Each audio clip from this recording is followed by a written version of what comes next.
राष्ट्रगाथा channel पर आने वाले सभी श्रोताओं को, दर्शकों को मेरा सादर सप्रेम नमस्कार। इस चैनल के माध्यम से 1757 से 1947 190 वर्ष के इस कालखंड के अज्ञात असंख्य उन वीर वीरांगनाओं को, नायक नायिकाओं को, क्रांतिकारियों को आपके सामने ला रहा हूं, जिन्होंने भारत माँ की स्वतंत्रता के लिए अपना सर्वस्व निछावर कर दिया। भारत माँ की स्वतंत्रता के उस महायज्ञ में अपने आप को आहुत कर दिया। स्वतंत्रता की बेड़ियां काटने के लिए खुद कटना स्वीकार कर लिया।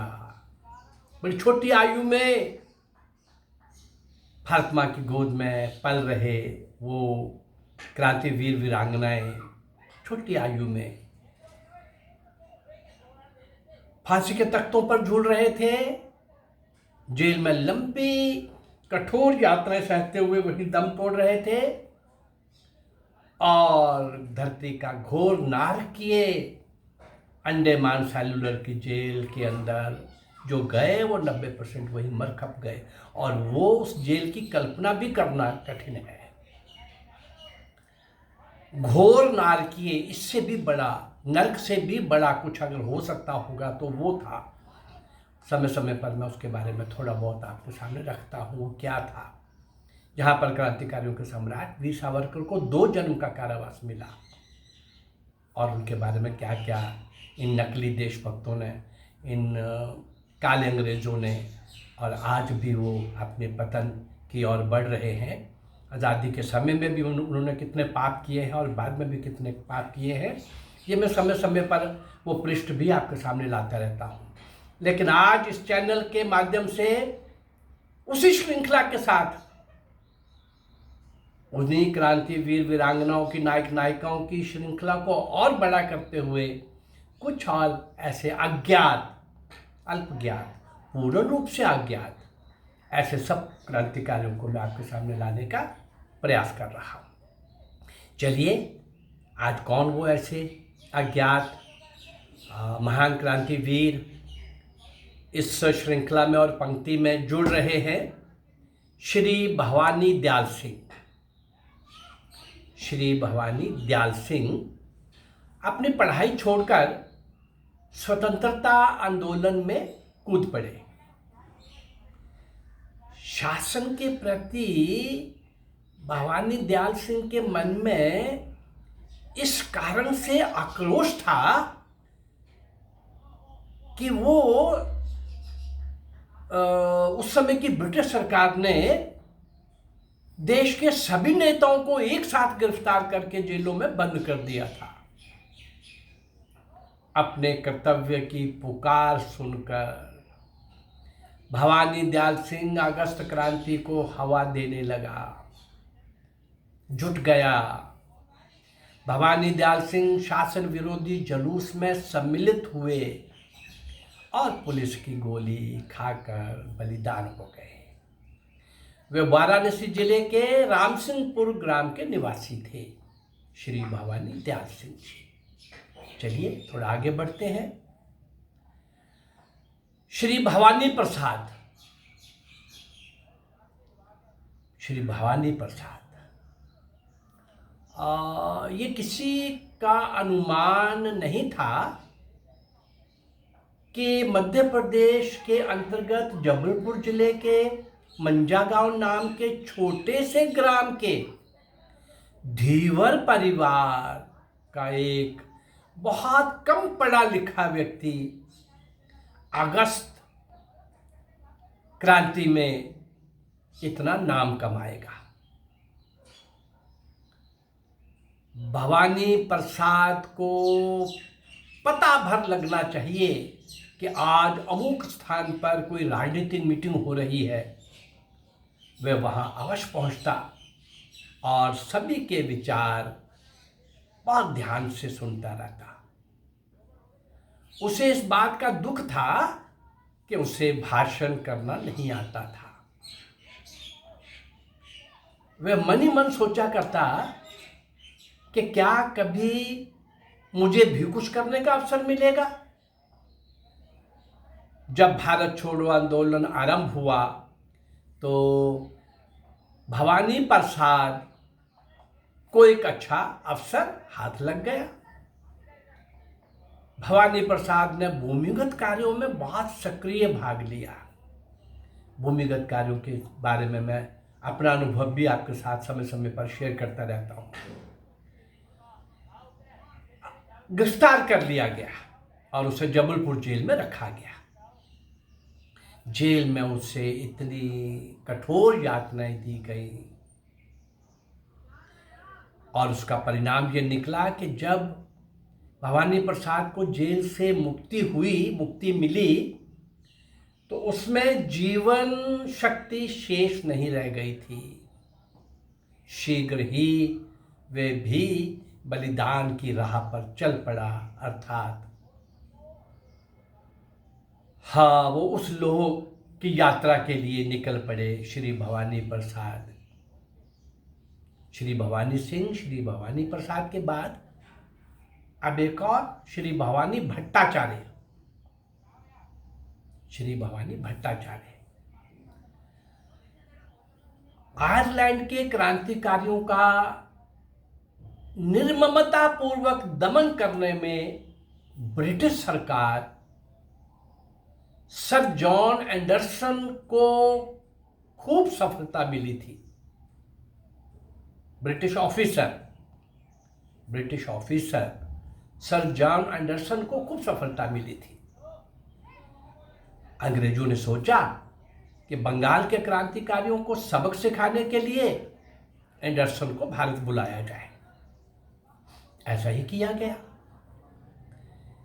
एंडरसन को बंगाल की कुर्सी पर बैठा दिया गया गवर्नर बनाकर। सर जॉन एंडरसन ने भारत में आते ही अपना दमन चक्कर प्रारंभ कर दिया। कई नए ऑर्डिनेंस पास किए गए, कई कानूनों में परिवर्तन किया गया और जहां कुछ हो नहीं सकता था वहां धांधली को कानून के रूप में प्रयुक्त किया गया। बंगाल क्रांतिकारी सोचने लगे, बंगाल के क्रांतिकारी, कि यदि उसे अपने रास्ते से नहीं हटाया गया तो भाई कोई काम बन नहीं पाएगा, हमारा कोई काम हो नहीं पाएगा, ये कुछ करने ही नहीं देता। बहुत अत्याचार, क्रूर अत्याचार का ये प्रतीक है सर जॉन एंडरसन। कई बार उस पर कोशिश की गई, उसको पकड़ के उस पर अटैक करने की, उसको किसी तरीके से टैप किया जाए और उस पर अटैक किया जाए, पर सुरक्षा के कड़े प्रबंध होने के कारण वे सफल नहीं हो सके। क्रांतिकारियों ने निश्चय किया कि एंडरसन घोड़ों की रेस देखने दार्जिलिंग जाए तो उसे देखा जाए, वहीं पर उससे आंख से आंख मिलाई जाए। योजना बन गई। 2 बार में 2 क्रांतिकारी दार्जिलिंग पहुंच गए। वहां एक पुष्प प्रदर्शनी भी लगी हुई थी और एंडरसन उसे देखने वाला था। क्रांतिकारियों को वहां प्रवेश नहीं मिल सका। इस कारण वो एंडरसन पर हाथ साफ नहीं कर सके। श्री भवानी भट्टाचार्य और उसके एक साथी ने घुड़दौड़ के